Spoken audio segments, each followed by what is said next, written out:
Let's talk about it. They're lying. Yes, you can say God's lit a fire under my toe. So let's talk about this before you end up in hell. What's that saying? I'd rather offend someone into heaven than flatter them into hell.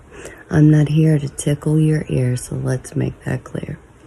Let's talk about once saved, always saved. Not the slogan, the real conversation.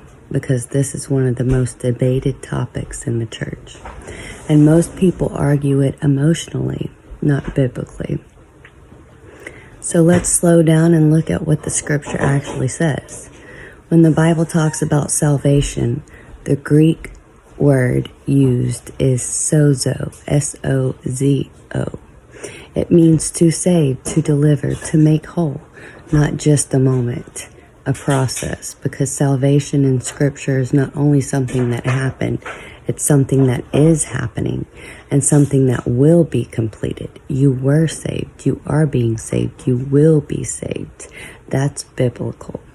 Ephesians says, you are saved by grace. Corinthians says, you are being saved. Romans says, salvation is nearer now than when you first believed. So the question is not just, did you pray a prayer? The real question is, are you being transformed? Because the New Testament constantly uses another Greek word, meno, M-E-N-O, meaning to remain, to abide, to continue. Jesus said in John 15, if you abide in me, not visit, not acknowledge, abide, stay, remain, continue. Because true salvation produces evidence, not perfection, but transformation. Now let's deal with the tension. Yes, God is faithful. Yes, His grace is powerful. Yes, nothing external can snatch you out of His hand. But here's what Scripture also says. Hebrews warns about the falling away. Jesus speaks about branches that do not remain being cut off. Paul talks about people who started but did not finish. So what do we do with that?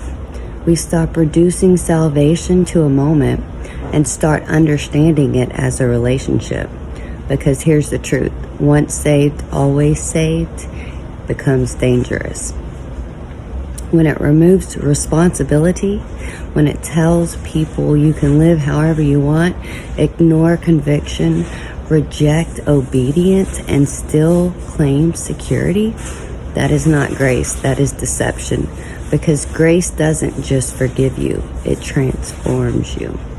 Titus says, grace teaches us to deny ungodliness. That means if your salvation has no evidence of change, you don't need reassurance. You need examination. Now let's go deeper. The Hebrew mindset never viewed covenant as casual. The word for covenant carries the idea of binding agreement, commitment, relationship. Not a one-time statement, a life of surrender. So when you come into Christ, you are not signing a contract, you are entering a covenant. And covenant always requires response. Faith, obedience, endurance. This is why Jesus said, he who endures to the end shall be saved. That word endures speaks of continuing under pressure, remaining, staying when it's hard. So here's the real balanced truth. God does not lose His people, but people can choose not to remain.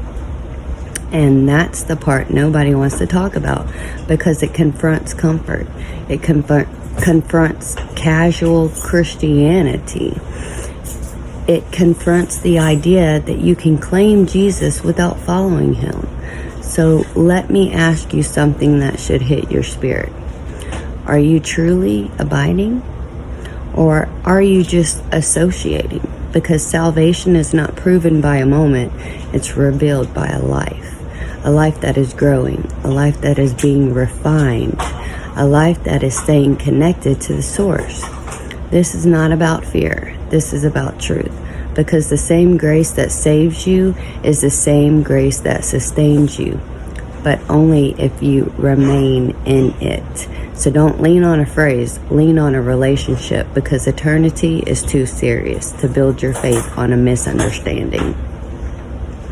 Once saved, always saved is a lie from the pit of hell.